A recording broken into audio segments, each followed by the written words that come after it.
नमस्कार, मैं Ravi Kumar Nishad, director of agri tree research and innovation private limited. मैं 15 वर्षों से कृषि कार्य में लगा हूं और मैं कृषि क्षेत्र में 3 अंतर्राष्ट्रीय सम्मान तथा एक राष्ट्रीय सम्मान पुरस्कार से सम्मानित किया गया हूं। यह वीडियो मैं माइथन पावर लिमिटेड और IIT ISM धनबाद के project strategic intervention for developing sustainable entrepreneurial ecosystem इन झारखंड के सौजन्य से कर रहा हूं। आज ऑर्गेनिक फर्टिलाइजर और ऑर्गेनिक पेस्टिसाइड पर चर्चा करेंगे। किसान बंधुओं से आग्रह है, इस ट्रेनिंग के सभी स्क्रीन में आए हुए शब्दों को और लाइनों पर ध्यान दें ताकि आपकी जानकारी ज्ञान और बढ़ सके। जैविक उर्वरक से आप क्या समझते हैं? जैविक उर्वरक एक ऐसा पदार्थ है जिसमें जीवित सूक्ष्म जीव होते हैं जो बीज पौधे की सतह या मिट्टी पर डाले जाने पर राइजो स्फीयर या पौधे की अंदरूनी हिस्से में बस जाते हैं और मेजबान पौधे को प्राथमिक पोषक तत्व की आपूर्ति या उपलब्धता बढ़ाकर विकास को बढ़ावा देते हैं। जैविक खाद कितने प्रकार के होते हैं?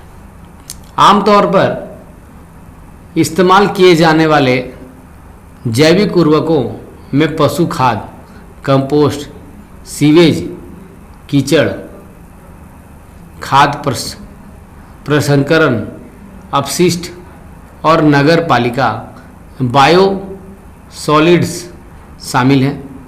वे मिट्टी के स्वास्थ्य में सुधार करते हैं और धीरे धीरे मिट्टी में पोषक तत्वों को छोड़ते हैं। जैविक उर्वरकता में जैविक उर्वरक का मुख्य कार्य क्या होता है? जैव उर्वरक पौधे को नाइट्रोजन, स्थिरीकरण, फास्फोरस, घुलनशीलता और वृद्धि को बढ़ावा देने वाले रसायनों के निर्माण जैसी प्राकृतिक प्रक्रिया के माध्यम से पोषक तत्व प्रदान करते हैं।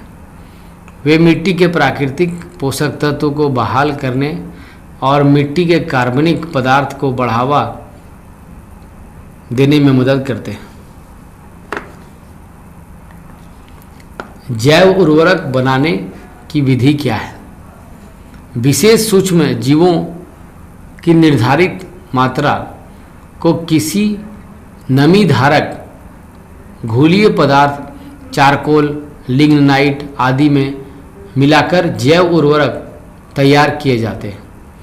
यह प्रायः कल्चर के नाम से बाजार में उपलब्ध है। वास्तव में जैव उर्वरक एक प्राकृतिक उत्पाद है। इनका उपयोग विभिन्न फसलों में एवं स्फूर की आंशिक पूर्ति हेतु किया जा सकता है। जैव कीटनाशक क्या होते हैं? उदाहरण दीजिए। जैव कीटनाशक प्राकृतिक स्रोतों जैसे बैक्टीरिया, कवच, वायरस, पौधे, जानवरों और खनिजों से प्राप्त कीट प्रबंधक एजेंट और रसायन हैं। जैविक कीटनाशकों के रूप में भी जाने वाले वे फसल उत्पादन और अन्य सिंटेक्स में कीट आबादी को नियंत्रण करने के लिए उपयोग किए जाने वाले सिंथेटिक रसायनों का विकल्प प्रदान कर सकते हैं। जैविक कीटनाशक का उपयोग कैसे करें? प्रयोग विधि: गोबर की खाद में मिलाकर अंतिम जोताई के समय प्रयोग करना चाहिए। खाई फसल में कीट नियंत्रण हेतु 2.5 किलोग्राम प्रति हेक्टेयर की दर से 400-500 लीटर पानी में घोलकर संध्या काल छिड़काव करें। 3 मुख्य कीटनाशक क्या है? कीटनाशक रासायनिक पदार्थ फेमिडोन, लिडेन, फ्लोरोफाइरीफोस, हेप्टाक्लोर तथा मैलेथियन आदि है। अथवा वायरस, बैक्टीरिया, कीट भगाने वाले खर पतवार तथा कीट खाने वाले कीटों, मछली, पंछी तथा स्तनधारी जैसे जीव होते हैं।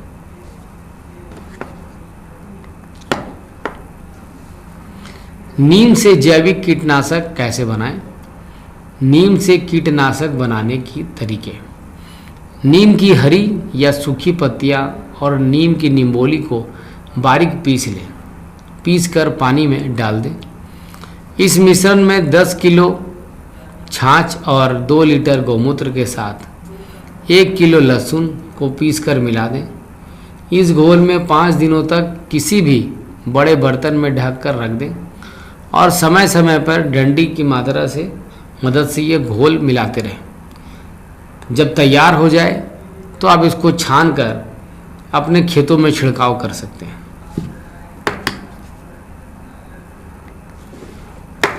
कीटनाशक का असर कितने दिनों तक रहता है? ये कम 16 दिन से कम अर्ध आयु, मध्यम 16 से 59 दिनों और उच्च 60 दिन से अधिक है। कम अर्ध आयु वाले कीटनाशक कम जमा होते हैं क्योंकि उनके पर्यावरण में बने रहने की संभावना बहुत कम होती है। तो किसान बंधुओं, कीटनाशक के बारे में जान लिए आप। कीटनाशक आपकी खेती के लिए एक ऐसे सिक्योरिटी गार्ड, एक ऐसा सुरक्षा कवच है जिसका रहना बहुत ही अति आवश्यक है। तो कीटनाशक को सुरक्षित रखें और समय समय पर इसका छिड़काव करते रहें ताकि आपकी खेती, आपकी कृषि का और बचाव हो सके और आपका फसल अधिक से अधिक उत्पादन हो सके। नमस्कार, धन्यवाद। जय धरती माँ।